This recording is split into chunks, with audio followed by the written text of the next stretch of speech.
Sir, ഇസ്രായേലും പാലസ്തീനും തമ്മിലുള്ള സംഘർഷത്തിൻ്റെ ഒരു പ്രധാനപ്പെട്ട ഭൂമിക എന്ന് പറയുന്നത് ഗസയാണ്. ഈ ഗസയിലേക്ക് അവിടെ അഭയാർത്ഥികളായി കഴിയുന്നവർക്കൊക്കെ തന്നെ ഭക്ഷണം എത്തിച്ചു കൊടുക്കുന്നത് UN ആയിരുന്നു. പക്ഷേ UN എത്തിച്ചു കൊടുക്കുമ്പോൾ അതിനകത്ത് ഹമാസിൻ്റെ ഇടപെടലുണ്ടായെന്ന് ഇസ്രായേൽ ആരോപണം ഉയർത്തി. തുടർന്ന് അവർ ഗാസ ഹ്യൂമാനിറ്റേറിയൻ ഫൗണ്ടേഷൻ എന്ന് പറയുന്ന ഒരു മനുഷ്യാവകാശ സംഘടന രൂപീകരിക്കുന്നു. അവർ ഇനി ഫുഡ് സപ്ലൈ ചെയ്തോളാം എന്ന് പറയുന്നു. എല്ലാ കാര്യങ്ങളും അവരിടപെട്ടോളാം എന്ന് പറയുന്നു. അവർ വന്നതോടുകൂടി ഗസയിൽ എന്തെങ്കിലും മാറ്റം ഉണ്ടായിരുന്നു? അല്ല, അതുകൊണ്ട് വലിയൊരു സംഭവമുണ്ട്. അതിനകത്ത് എന്താണെന്ന് വെച്ചാൽ 2025 ഫെബ്രുവരിയിലാണ് ഗസ ഹ്യൂമാനിറ്റേറിയൻ ഫൗണ്ടേഷൻ രൂപീകരിക്കുന്നതും വരുന്നതും. ഫൗണ്ടേഷൻ ഉണ്ടാക്കിയിരിക്കുന്നത് അമേരിക്കയിലെ കരാറുകാരും ഇവരുടെ രഹസ്യ പോലീസുകാരും കൂടി ചേർന്ന്, ഇസ്രായേലിൻ്റെ രഹസ്യ പോലീസുകാരും കൂടി ചേർന്നിട്ടാണ് ഈ സംഘടന ഉണ്ടാക്കിയിരിക്കുന്നത്. അവിടെ എന്താണെന്ന് വെച്ചാൽ ഗസ പ്രദേശത്ത് ആഹാരവും ഇല്ല, മരുന്നുമില്ല, പലർക്കും പാർപ്പിടത്തിനുള്ള സൗകര്യങ്ങളും ഇല്ല. അപ്പോൾ ആഹാരവും മരുന്നും പാർപ്പിടവും ഈ പ്രദേശത്തുള്ള മനുഷ്യർക്ക് എത്തിച്ചു കൊടുക്കുക എന്ന ദൗത്യമാണ് ഇവർ ചെയ്തുകൊണ്ടിരിക്കുന്നത്. അപ്പോൾ അത് ചെയ്തുകൊണ്ടിരിക്കുന്ന ഒരു സന്ദർഭത്തിൽ ഇവരെന്തും കൂടി ചെയ്യുന്നുണ്ടെന്ന് വെച്ച് കഴിഞ്ഞാൽ, ഇവർ ഈ പ്രദേശത്ത് അവിടെയുള്ള പൗരന്മാരെ തിരിച്ചറിയുകയും അവരല്ലാത്തവരെ മുഴുവൻ അവിടെ നിന്ന് പുറത്താക്കുകയും ചെയ്യുന്നുണ്ട്. രണ്ടാണ് ഇതിനകത്ത് ദൗത്യം. ഒന്ന്, ഇവർക്ക് ഇതൊക്കെ എത്തിച്ചു കൊടുക്കുന്നുണ്ട്, മരുന്ന് കൊടുക്കുന്നുണ്ട്, ആഹാരം കൊടുക്കുന്നുണ്ട്, ഷെൽട്ടർ ഒരുക്കി കൊടുക്കുന്നുണ്ട്. പക്ഷെ അത് പ്രശ്നം എന്താണെന്ന് വെച്ചാൽ അതെല്ലാം ഈ ഹമാസിലെ നാച്ചുറലി ബോൺ സിറ്റിസൻസിന് മാത്രമേ കിട്ടുള്ളൂ. അപ്പോൾ പുറത്തുനിന്ന് ഹമാസിനെ സഹായിക്കാൻ വേണ്ടി വന്നിട്ടുള്ളവരുണ്ടല്ലോ, അവർക്ക് കിട്ടില്ല.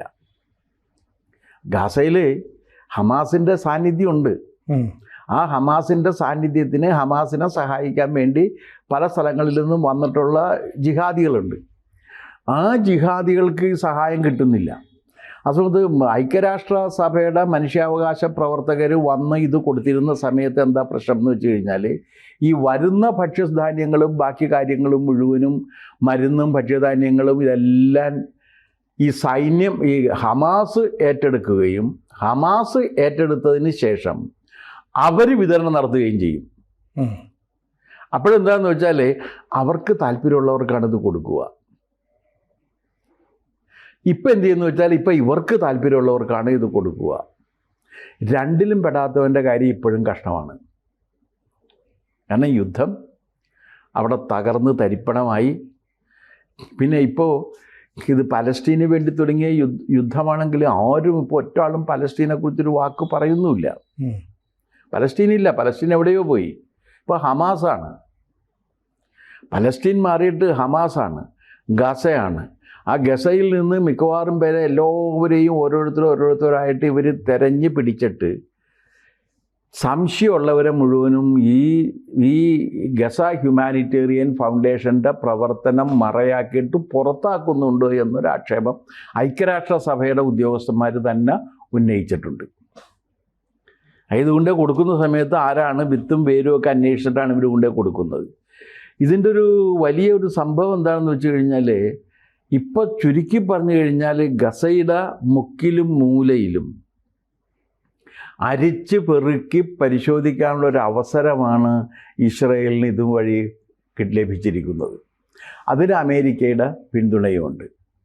അപ്പോൾ ഐക്യരാഷ്ട്രസഭയുടെ ഹ്യൂമനിസ്റ്റ് ഓർഗനൈസേഷൻസ് ഉണ്ട്, അവരൊക്കെ ഡെഡ് അഗൻസ്റ്റാണ് ഇതിന്. അവർ രൂക്ഷമായിട്ട് ഇവർ വിമർശിക്കുന്നുണ്ട്. അവർ പറയുന്നൊരു കാര്യം എന്താണെന്ന് വെച്ചാൽ, ഈ കൊടുക്കുന്ന കാര്യങ്ങൾ വടക്കൻ ഗാസയിലും പടിഞ്ഞാറൻ ഗസയിലെയും ജനങ്ങൾക്ക് ലഭിക്കുന്നില്ല എന്നുള്ളത് അത് സത്യവുമാണ്. കാരണം വടക്കൻ ഗസയിലും പടിഞ്ഞാറൻ ഗസയിലും ഇപ്പോഴും തമ്പടിച്ചിരിക്കുന്ന ജനങ്ങൾ എന്ന് പറഞ്ഞാൽ ഒളിപ്പോര് നടത്തുന്ന ഒരു വിഭാഗത്തിൻ്റെ നിയന്ത്രണത്തിൽ ആ പ്രദേശമുണ്ട് ഇപ്പോഴും. അത് ഗസയാണോ ഇല്ലയോ എന്നുള്ള കാര്യം നമുക്കറിയില്ല.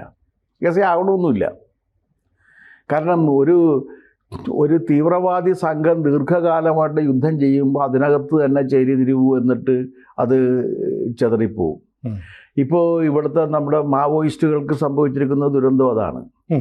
അത് ഇതിൻ്റെ നല്ല ഏത് തീവ്രവാദ സംഘത്തിൻ്റെയും വിധിയാണത്. കുറച്ചു നേരം നിൽക്കും, അപ്പോൾ ഞാനും താനും നിൽക്കുകയും താൻ നേതാവാകുകയും ഞാൻ ഉപനേതാവാകുകയും ചെയ്യുന്ന സന്ദർഭത്തിൽ ഉപനേതാവ് എന്ന നിലയ്ക്ക് എനിക്ക് തന്നേക്കാൾ കൂടുതൽ യോഗ്യതയുണ്ടെന്ന് ഞാൻ സ്വാഭാവികമായിട്ട് കരുതുകയും നമ്മൾ തമ്മിലുള്ള ഒരു പേഴ്സണൽ റിഫ്റ്റ് വരികയും ചെയ്യുന്നത് സ്വാഭാവികമാണ്.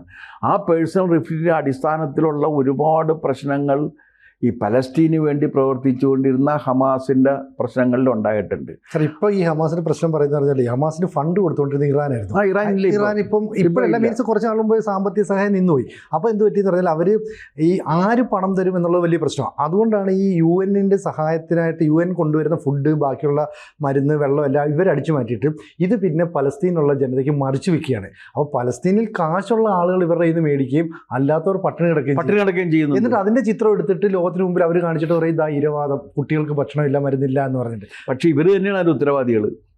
ഈ ഗസയിൽ ഹമാസാണ് അതിൻ്റെ ഉത്തരവാദി. കാരണം ഇത് വരുന്ന സമയത്ത് ഇവരെന്താ ചെയ്യണമെന്ന് വെച്ചാൽ ഇവർ ഈ സാധനം അടിച്ചു മാറ്റുകയാണ്. അതിന് ആര് കൂട്ടു നിൽക്കുന്നുണ്ട്? UN കൂട്ടു നിൽക്കുന്നു. അവിടെയാണ് UN ഇരട്ടത്താപ്പ് എന്ന് പറയുന്നത്. UN ഇപ്പോൾ ഇതിൽ ഈ ലോകത്തിലെ ഇപ്പോൾ പ്രശ്നങ്ങളുണ്ടായി. റഷ്യ ഉക്രൈൻ യുദ്ധം, ഇറാൻ അമേരിക്ക യുദ്ധം, ഇസ്രയേൽ പലസ്തീൻ യുദ്ധം, ഇന്ത്യ പാകിസ്ഥാൻ പ്രശ്നം. ഈ പ്രശ്നങ്ങളൊക്കെ വന്നപ്പോൾ നിങ്ങൾ എവിടെയെങ്കിലും ഐക്യരാഷ്ട്രസഭയെ കണ്ടിട്ടില്ല? എങ്ങുമില്ല. ഈ ഐക്യരാഷ്ട്രസഭ എന്ന് പറഞ്ഞു കഴിഞ്ഞാൽ അതിനകത്തുള്ള ഉദ്യോഗസ്ഥന്മാർക്ക് ശമ്പളം കിട്ടുന്നുണ്ട് എന്ന് ഒഴിച്ചു കഴിഞ്ഞാൽ അവർക്ക് വേറെ യാതൊന്നും ചെയ്യാൻ കഴിയുന്നില്ല. മാത്രവുമല്ല അവരുടെ പ്രവർത്തനങ്ങൾ പലതും ലോകത്തിലുള്ള പല നിക്ഷിപ്ത താല്പര്യങ്ങളുള്ള സംഘടനകളുടെ നിയന്ത്രണത്തിലാണ് എന്ന ആക്ഷേപമുണ്ട്. അത് അടിസ്ഥാനരഹിത അല്ലേം താനും. അതെ. ഇപ്പോൾ ഉദാഹരണത്തിന് ഇസ്ലാമിക് ടെറർ ഗ്രൂപ്പുകൾക്ക് ഐക്യരാഷ്ട്രസഭയുടെ പല ഹ്യൂമാനിറ്റേറിയൻ കൾച്ചറൽ സംഘടനകളിലും വലിയ സ്വാധീനമുണ്ട്. അവർ സ്വാധീനിക്കുകയും അവരുടെ സ്വാധീനത്തിന് അനുസരിച്ചായിട്ടുള്ള പ്രവർത്തനങ്ങളുണ്ടാകുകയും ചെയ്യുന്നുണ്ട്. ഇപ്പോൾ ഇത് മറ്റേ വഹാബിസത്തിൻ്റെ പ്രചാരണം, വഹാബിസം പ്രചരിപ്പിക്കാൻ വേണ്ടിയിട്ടൊരു സ്ഥാപനം തുടങ്ങുന്നതാണ് King Abdul Aziz University 1967 Saudi അറേബ്യയിൽ തുടങ്ങിയത്. വഹാബിസം പ്യുവർ ഇസ്ലാമിനെയാണ് പറയുന്നത്. ഇതാണ് സംശുദ്ധമായ ഇസ്ലാം. ആ സംശുദ്ധമായ ഇസ്ലാം വഹാബിസമാണ്. അത് പ്രചരിപ്പിക്കുന്നതിന് വേണ്ടി തുടങ്ങി അതിൽ നിന്ന് ഫണ്ടിങ് വന്ന് ആ ഫണ്ടിങ്ങിൻ്റെ സ്വാധീനം എവിടെയുണ്ട്? ഈ ഐക്യരാഷ്ട്രസഭയുടെ പല സാംസ്കാരിക വിദ്യാഭ്യാസ മനുഷ്യാവകാശ സംഘടനകളിലും ഉണ്ട് എന്നുള്ളത് ഇന്ന് പരസ്യമായൊരു കാര്യമാണ്. അങ്ങനെ ഒരു പ്രസ്ഥാനം മാറിക്കഴിഞ്ഞാൽ അവർക്കുള്ള സ്വാധീനം കുറഞ്ഞു, പിന്നെ ആളുകൾ വിശ്വസിക്കാതെയാവും. ഇപ്പം ഇവിടെ തന്നെ വന്നിട്ട് നിങ്ങൾ നേരത്തെ സുനിക്ക് പറഞ്ഞ രീതിയിൽ ഇവർ ഈ സാധനം കൊണ്ടുവന്നിട്ട് ശരിക്കും ആവശ്യക്കാർക്കല്ല കൊടുക്കുന്നത്. ഇവരിത് മറിച്ച് കൊടുത്തിട്ട് അവർ കൊണ്ടേ പലസ്തീൻകാർക്ക് കൊടുത്തിട്ട് പലസ്തീൻകാർ അവർക്ക് തോന്നിയ രീതി കൊടുക്കുകയാണ്. അപ്പോൾ തീവ്രവാദികളുടെ സംരക്ഷണത്തിന് വേണ്ടി ഐക്യരാഷ്ട്രസഭയുടെ ഫണ്ട് ഇവർ ദുരുപയോഗം ചെയ്യുന്നു എന്നാണ് അമേരിക്കയും ഇസ്രയേലും ആരോപിക്കുന്നത്. അവർ തിരിച്ചു പറയുന്നത് ഇതിനകത്ത് അക്കൗണ്ടബിലിറ്റി ഇല്ല, റെസ്പോൺസിബിലിറ്റി ഇല്ല, ട്രാൻസ്പെറൻസി ഇല്ല. ഇവർക്ക് തോന്നിയവർക്ക് മാത്രം കൊടുത്തുകൊണ്ടിരിക്കുന്നു എന്നുള്ളതാണ്. അതിലൊരു പ്രശ്നമുണ്ട്. കാരണം ഈ ഫൗണ്ടേഷൻ ഉണ്ടാക്കിയിട്ടുള്ളത് ഐക്യരാഷ്ട്രസഭയുടെ കാശുകൊണ്ടല്ല. ഇസ്രായേലിൻ്റെയും അമേരിക്കയുടെയും പൈസ എടുത്തിട്ട് ഇസ്രായേലിലെയും അമേരിക്കയിലെയും കക്ഷികളാണ് ഈ സംഭവം നടത്തുന്നത്. അവർ കൊടുക്കുമ്പോൾ അവർക്ക് താല്പര്യമുള്ളവർക്ക് കൊടുക്കുന്നു എന്നതിനെ നിഷേധിക്കാൻ നമുക്ക് പറ്റില്ല. ഞങ്ങളെല്ലാവർക്കും കൊടുക്കാൻ കഴിയുന്നത്രയും ഞങ്ങൾ കൊടുക്കുന്നുണ്ടെന്ന് പറഞ്ഞാൽ ന്യായീകരണമായി. പക്ഷെ ഐക്യരാഷ്ട്രസഭ അങ്ങനെയല്ലല്ലോ. ഐക്യരാഷ്ട്രസഭ കൊടുക്കുമ്പോൾ ഇതൊരു പ്രോ പാലസ്തീൻ അപ്രോച്ചായിട്ട് കൊടുത്താൽ എന്തു ചെയ്യും? പലസ്തീന് അനുകൂലമല്ലാട്ട് നിൽക്കുന്നവർക്ക് അവർ കൊടുക്കുന്നില്ല എന്ന ആക്ഷേപം ഉണ്ടായിരുന്നു. ശ്രദ്ധിച്ചിട്ടുണ്ടോയെന്ന് എനിക്കറിയില്ല. അങ്ങനെ ആക്ഷേപം ഉണ്ടായിരുന്നു. അതിന് കൗണ്ടർ ചെയ്യാൻ വേണ്ടിയിട്ടാണ് ഇവരിത് തുടങ്ങിയതെങ്കിലും ഇപ്പം ഫലത്തിൽ ഇത് ഇസ്രയേലിന് വേണ്ടി ചാരവൃത്തി ചെയ്യുന്ന ഒരു സംഘടനയായിട്ട് മാറിയിട്ടുണ്ട് എന്ന ആക്ഷേപം അതും അങ്ങനെ ശരിയല്ല എന്ന് പറയാൻ പറ്റില്ല. കാരണം ഇത് യുദ്ധവും യുദ്ധത്തിൻ്റെ തന്ത്രവും ഒക്കെയാണ്. ഇതൊക്കെ യുദ്ധത്തിൻ്റെ ഭാഗമായിട്ട് നടക്കുന്നതാണ്. ആ പലസ്തീൻ എന്ന് പറയുന്ന പ്രശ്നമില്ലാതെയാവുകയും ഇപ്പം തർക്കവും ചർച്ചയും നടക്കുന്ന ആര് തമ്മിലാണ്? ഗസയും ഇസ്രയേലും തമ്മിലാണ്. പലസ്തീൻ അവിടെ പോയി, പലസ്തീൻ മുങ്ങിപ്പോയി. പലസ്തീന് വേണ്ടി തുടങ്ങിയതാണല്ലോ ഇത്. അതെ. പക്ഷെ പലസ്തീനില്ല. പലസ്തീൻ മുങ്ങിപ്പോവുകയാണ് ചെയ്തത്. പലസ്തീന് വേണ്ടി തുടങ്ങി, പക്ഷേ പലസ്തീൻ മുങ്ങിപ്പോയി. പകരം വേറെ പ്രശ്നങ്ങൾ വന്ന് ഇപ്പോൾ ഇതും പോയിട്ട് ഏറ്റവും വലിയ പ്രശ്നം ഇറാനും അമേരിക്കയും തമ്മിലുള്ളതായി.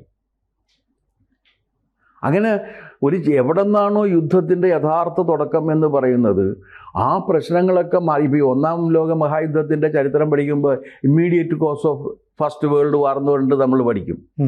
ആ immediate cause of first world വാറിന് ഈ ലോക യുദ്ധം വന്ന സമയത്ത് ഒരു സ്ഥാനവും ഇല്ലാതെ പോയി. അത് തന്നെയാണ് ഇവിടെയും സംഭവിക്കുന്നത്. ഇവിടെയും അത് സംഭവിക്കുന്നു എന്ന് പറയുമ്പോൾ ഇപ്പോൾ ഇസ്രായേലിന് കിട്ടിയിരിക്കുന്ന ഒരു അനുകൂല അവസരം എന്താണെന്ന് വെച്ചാൽ, അവർക്ക് താല്പര്യമുള്ള പലസ്തീൻ്റെ കീഴിലുണ്ടായിരുന്ന, പിന്നീട് ഗസയുടെ കീഴിൽ ഹമാസിൻ്റെ കീഴിലേക്ക് വന്ന ഗസയിലെ ഒരുപാട് പ്രദേശങ്ങളിൽ അവരുടെ സ്വാധീനം ഉറപ്പിച്ചുകൊണ്ട് അത് ഇസ്രായേലിൻ്റെ ഭാഗമാക്കി മാറ്റാൻ ഇസ്രായേലിന് കഴിയും എന്നതാണ് ഇതിൻ്റെ ഒരു രത്നച്ചുരുക്കത്തിൽ വരാൻ പോകുന്നത്. പൈസ അവർ മുടക്കുന്നുണ്ട്, അത് ശരിയാണ്. ആഹാരം കൊടുക്കും, നല്ല ആഹാരമാണ് കൊടുക്കുന്നത്. ഇവർ അമേരിക്കയിൽ നിന്ന് തന്നെയാണ് ആഹാരം കൊണ്ടുവരുന്നത്. നല്ല ആഹാരം കൊടുക്കുന്നുണ്ട്. അവർക്ക് നല്ല മരുന്നുകൾ കൊടുക്കുന്നുണ്ട്. മെഡിക്കൽ അറ്റൻഷൻ ഈ ഐക്യരാഷ്ട്രസഭ കൊടുക്കുന്നതിനേക്കാൾ നന്നായിട്ട് കൊടുക്കുന്നുണ്ട്. പിന്നെ താമസമില്ലാത്തവർക്ക് താമസം ഒരുക്കി കൊടുക്കുന്നുണ്ട്. പക്ഷേ ഇതെല്ലാം കഴിഞ്ഞ് വരുമ്പോഴേക്കും എന്താണെന്ന് വെച്ചാൽ, അവിടുത്തെ പലസ്തീൻ്റെ സ്വാധീനം ഇല്ലാതെയാകുന്ന ഒരു സാഹചര്യം കൂടി ഉണ്ടാകും എന്നുള്ളതാണ്. അതാണ് ഇതിൻ്റെ നേട്ടം എന്ന് മാത്രമല്ല, ആരെല്ലാമാണ് പലസ്തീൻ അനുകൂലമായി പ്രവർത്തിക്കുന്നവർ എന്ന കാര്യം ഇവർ കണ്ടെത്തുകയും ചെയ്യുന്നുണ്ട്. കാരണം ആഹാരമായിട്ട് ചെല്ലുകയാണല്ലോ, അപ്പോൾ എല്ലാവരുമായിട്ടും പരിചയം ഉണ്ടാകുമല്ലോ. അവിടെയാണെങ്കിൽ ആഹാരം ഇല്ലേം താനും, മരുന്നും ഇല്ല, ആഹാരവും ഇല്ല. അപ്പോൾ മരുന്നും ആഹാരവും കൊണ്ട് ഇവർ ചെല്ലുകയാണ്. അവരുമായിട്ട് അവർക്ക് സ്വാഭാവികമായിട്ടും പരിചയപ്പെട്ടിട്ട് ആരൊക്കെയാണ് ഹൂ അറിയാൻ പറ്റും. ആ ഹൂ അറിയുന്നതോടുകൂടി അവരെ പുറത്താക്കിയിട്ട് കുറേ പേരെ പുറത്താക്കുന്നുണ്ട് അവിടെ നിന്ന്, ഇതിൻ്റെ പ്രവർത്തന ഫലമായിട്ട്. ബാക്കി ആ പ്രദേശം ചുരുക്കി പറഞ്ഞു കഴിഞ്ഞാൽ, ഈ യുദ്ധം കഴിഞ്ഞ് കഴിയുമ്പോഴേക്കും ഗസയുടെ കീഴിലുണ്ടായിരുന്ന കുറേ പ്രദേശം, അതിൽ ഈ വടക്കൻ ഗസയും പടിഞ്ഞാറൻ ഗസയും മാറ്റിവെച്ച് കഴിഞ്ഞാൽ ബാക്കി പ്രദേശം മുഴുവനും ഇസ്രായേലിൻ്റെ സ്വാധീനത്തിൽ പെടും എന്നുള്ളതാണ് വസ്തുത.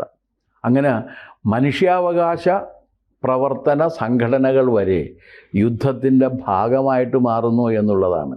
അതിലേറ്റവും പരിതാപകരമായിട്ടുള്ള കാര്യം, ഐക്യരാഷ്ട്രസഭയുടെ സംഘടനയും അറിഞ്ഞോ അറിയാതെയോ ഈ യുദ്ധത്തിൽ ഒരു കക്ഷി ചേർന്നിരിക്കുന്നു എന്ന ആക്ഷേപം വന്നിരിക്കുന്നു. അത് വരാൻ പാടില്ലാത്തതായിരുന്നു. കൂടുതൽ വാർത്തകളും വിശേഷങ്ങളും നിങ്ങളിലേക്ക് എത്താൻ ABC മലയാളം സബ്സ്ക്രൈബ് ചെയ്യുക, ബെൽ ബട്ടണും അമർത്തുക.